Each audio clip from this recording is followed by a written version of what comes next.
Let's get real for a second. You're not here for fluff. You're not here to waste time. You're here because life's been loud lately. Too loud. The world wants you to break, bend, fold.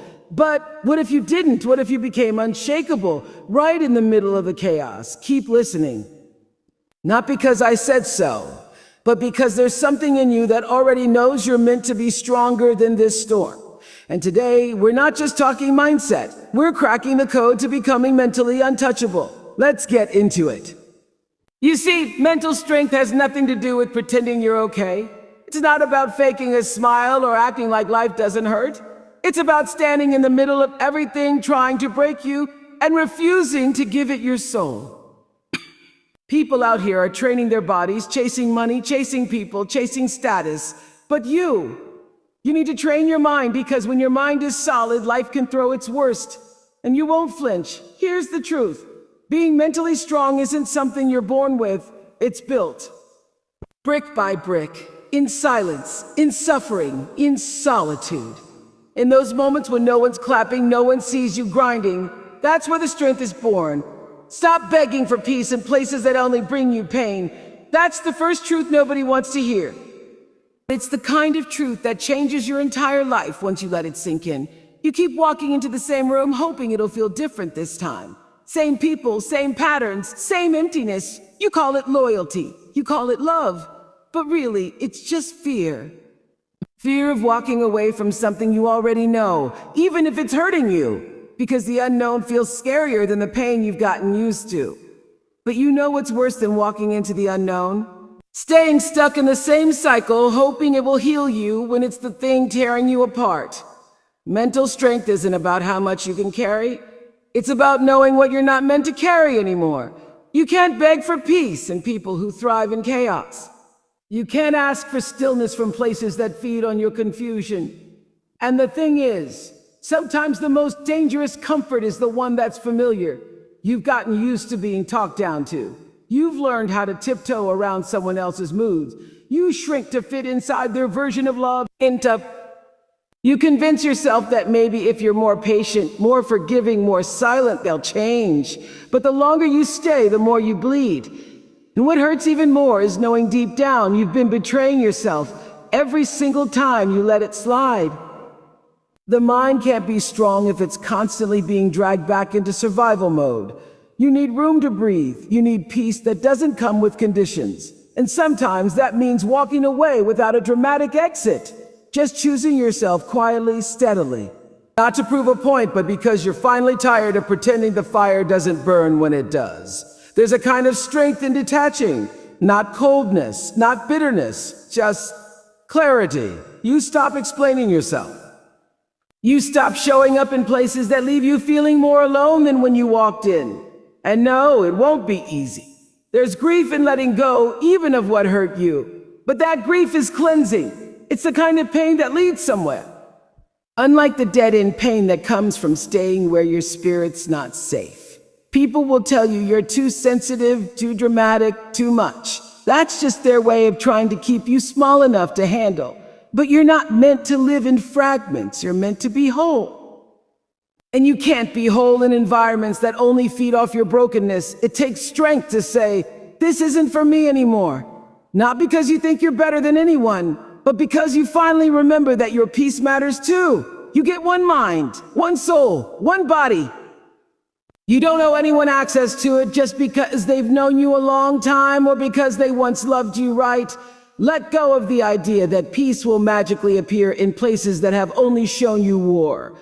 Peace isn't something you find out there, it's something you protect in here. Talk to yourself more than you listen to the noise. That sounds simple, but it's one of the most powerful shifts you can make in your life. The truth is, most of what breaks us isn't what happens. It's what we tell ourselves about what happens. Your inner voice becomes your home, your mirror, your guide. And if that voice is always repeating what the world says, you're not good enough, you're too late, you don't have what it takes, then how can your mind ever be your sanctuary? People don't realize how loud the outside world is until they sit in silence. And when you finally do, that's when all the voices rise up. Voices from the past, from fear, from doubt. Some of those voices aren't even yours. They came from parents, teachers, old relationships, social media. And without realizing it, you accepted them as your truth. But not everything you hear deserves space in your mind. Not every opinion deserves a seat at your table. You have to learn to separate noise from truth. The noise is temporary, always changing, always chasing trends, but truth is still. And it often speaks in a whisper. That's why you need to slow down and really listen to what you're saying to yourself, because that voice becomes your reality.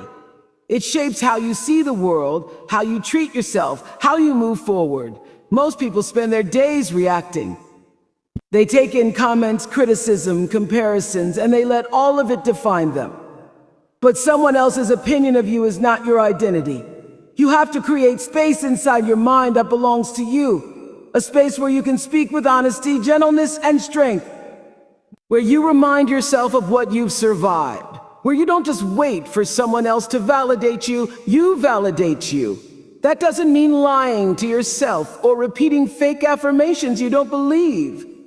It means telling yourself what you need to hear, even when it's uncomfortable. Like, this is hard, but I can handle it.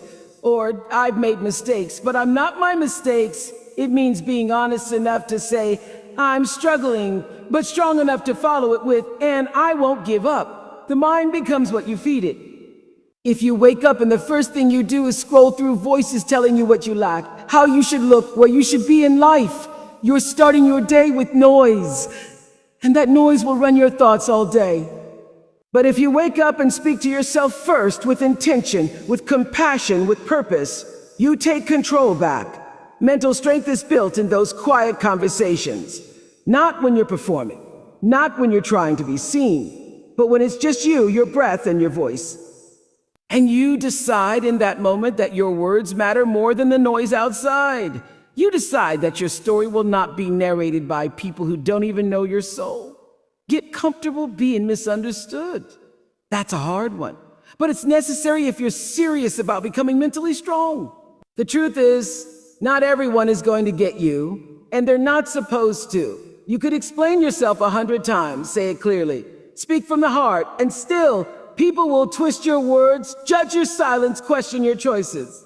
And if you keep living for their approval, you'll spend your whole life trying to be understood by people who were never even listening. It's natural to want to be seen, to be accepted, to be known. But here's the thing. Some people only understand from their level of awareness, their level of pain, their own limited view of life. You could be shining, healing, growing, and all they'll see is someone who's changed too much. Someone who's not the same anymore. And they'll say that like it's a bad thing. But isn't that the point? To not be the same? Mental strength means not needing permission to evolve. It means being okay with people not getting the new version of you because you're not doing it for them. You're doing it for your peace, for your growth, for your own alignment. Sometimes, the more true you become to yourself, the more distant you'll feel from others. And that's not a loss. That's clarity. People will create stories about you. They'll fill in the blanks with assumptions, with gossip, with projections. And you won't always get the chance to defend yourself, but you don't have to. You don't have to explain every decision, every boundary, every step you take. Sometimes, silence is stronger than 1,000 words. Sometimes, walking away says more than staying ever could. The world teaches us to please, to perform, to blend in. But mental strength lives in the ones who don't mind standing alone. The ones who trust themselves enough to keep moving forward, even when it's lonely. Because they know that being misunderstood for who you really are is better than being loved for who you're pretending to be. You'll start to see that not everyone can meet you at the depth you're growing into. And that's okay. You're not for everyone. You're not here to fit into every room.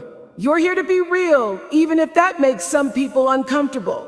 You're here to grow roots, not just reach for approval. The more you accept yourself, the less you'll crave being understood. You'll begin to find a quiet kind of freedom in being misread, because you'll know the truth, and that will be enough.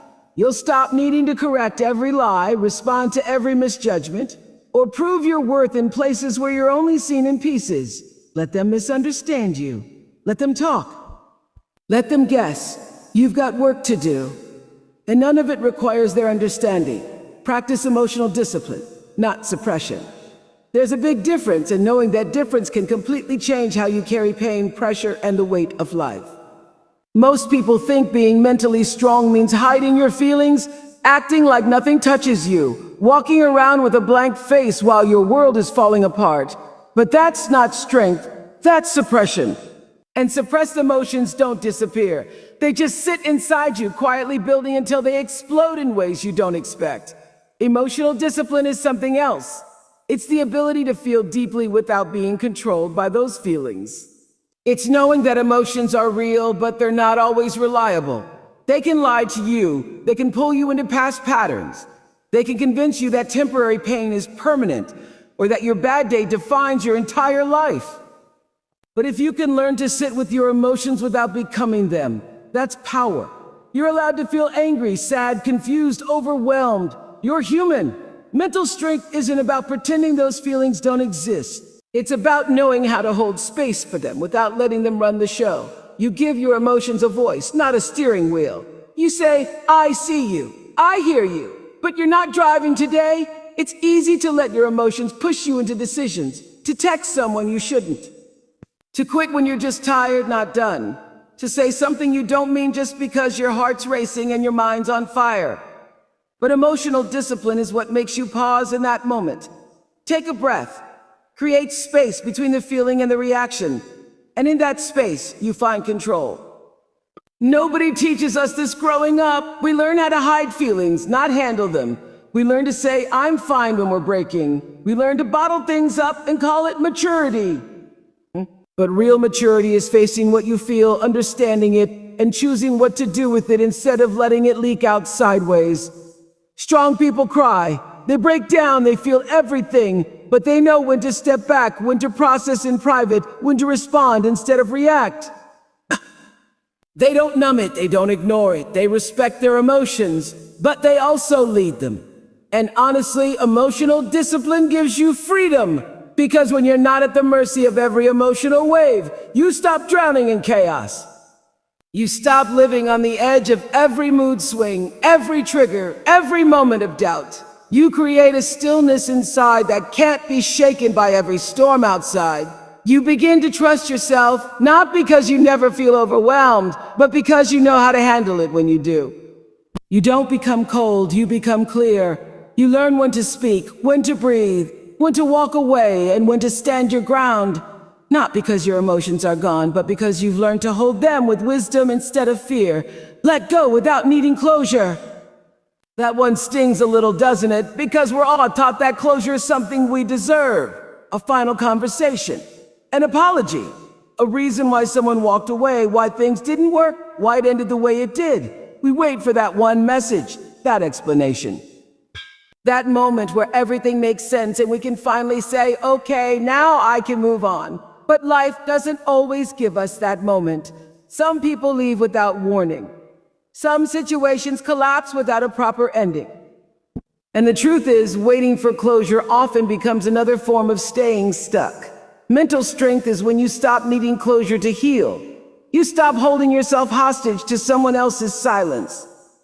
You realize that maybe the peace you've been searching for isn't in their words, it's in your decision to stop looking for them. Some people aren't capable of giving you what you need. Not because you didn't matter, but because they never learned how to face themselves, let alone face you. Sometimes closure isn't a conversation, it's a decision. A quiet moment where you choose to let go, not because you stopped caring, but because you started caring about yourself more. It's when you stop refreshing that message thread. Stop checking who's watching your story. Stop overthinking what you did wrong or how you could have made them stay. Closure doesn't come from outside. It comes from within when you tell yourself, even without the answers, I'm still allowed to move forward. There's a kind of strength in walking away from unfinished stories. In letting a chapter close without needing to write the perfect ending. Because some endings are messy. Some people leave mid-sentence. And waiting for the perfect conclusion will only keep you reliving the same pain over and over. And maybe, if we're being real, part of us doesn't even want closure. We want another chance, another opening, another shot at fixing something that already broke us. But chasing that only delays your healing. It keeps you tangled in something that already chose to let go of you. That's not love. That's attachment. And you deserve more than a cycle that keeps pulling you back into confusion. Letting go without closure means learning to carry your own peace. It means accepting that not all stories have clarity. Not all people give you the truth. Not all pain will be understood. But none of that has to stop you from growing. You don't need all the pieces to move on. You just need to stop picking at the wound long enough for it to close. You don't need someone to explain why they couldn't show up, why they couldn't love you right, why they left when you needed them most. Sometimes they don't even know. And even if they did, their reason won't erase the ache. The healing happens when you stop chasing it. When you stop trying to make sense of what hurt you and start building something stronger from the pieces it left behind. Choose grit over motivation. Because motivation is like a spark. It comes and goes. It's exciting, it's loud, it gets you moving for a while. But then life happens. You get tired, you hit a wall. The plan doesn't go how you expected. And suddenly that motivation you were depending on disappears. That's when most people stop. That's when they say, I'm just not feeling it anymore. But mental strength isn't built in those high energy moments when everything feels right. It's built in the quiet, difficult spaces where you show up even when you don't want to. Grit is what carries you when motivation is gone. Grit is steady. Grit is showing up to the work, to the healing, to the process on the days you feel lost, uninspired, or completely drained. It's not about forcing yourself to always be productive. It's about learning how to be consistent. It's about showing up for yourself even when the results are invisible. It's choosing the long game over the quick fix. Most people wait for the perfect moment. They say, I'll start when I feel ready. But the truth is, you won't always feel ready. And the people who wait to feel ready usually stay waiting forever. Grit means you begin anyway. You move with doubt. You move with fear. You move even when the voice in your head says, what's the point? And every time you push through that resistance, you get a little stronger. Not louder, just stronger. Motivation will give you a reason to start. Grit will give you the power to stay. And in this world where everything is built on instant results and short attention spans, grit is becoming rare. But it's a secret ingredient behind every breakthrough. Behind every strong mind is a history of small decisions, late nights, quiet mornings, repetition, failure, trying again, not because it's exciting, but because it matters. Grit doesn't need applause, it doesn't need an audience, it's what you build in the dark. It's what you practice when no one's watching, and slowly it becomes part of you. It turns into trust, trust in yourself, trust in your process. You stop needing constant motivation because your discipline takes over. There will be days when everything feels heavy. Days when your mind is tired, your heart is distracted, and your body just wants to rest. Those are the moments that shape you. Not the easy days, but the ones where you keep going even with a whisper. When you show up for your growth even when the world gives you 100 reasons not to. It's not about being perfect or pushing yourself to burnout. It's about building a quiet kind of resilience that says, hey, keep showing up. Whether it's messy, slow, uncertain, you're still in it. That's grit, and that's what mental strength is made of. You don't need to have it all figured out. You just need to get up one more time than life knocks you down. Mental strength isn't loud. It's quiet. It's the power to whisper to yourself in the dark, I'm not done yet. And you're not even close.